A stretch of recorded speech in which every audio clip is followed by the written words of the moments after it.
হয়তো দাঁড়িয়ে উনি আমার অ্যাক্সিডেন্ট দেখছিলেন। আসামি তো পিচ্চি মেয়ে, ও কি গাড়ি চালাতে পারে? কি বলছেন নয়? আপনার মাথা কি ঠিক আছে? মাথা তো ঠিকই আছে, কিন্তু পাটা ঠিক নেই। যতদূর মনে পড়ে, যে ড্রাইভার অ্যাক্সিডেন্ট করেছিল তার ইয়া মোটা গোঁফ ছিল,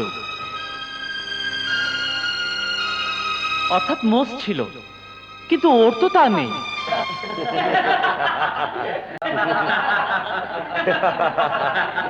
অর্ডার অর্ডার! যে গাড়িটা আমাকে অ্যাক্সিডেন্ট করেছিল সেটা গাড়ি নয়, একটা 5 টনের ট্রাক ছিল। নয়ন, আপনার মাথা ঘুরে গেছে, আপনি মিথ্যে বলছেন। বিজ্ঞ আদালত, বাদী নিজেই স্বীকার করেছেন মিস কবিতা নয়নকে অ্যাক্সিডেন্ট করেননি।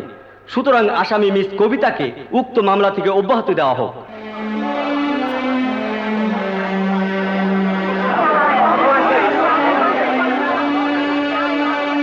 Order order order!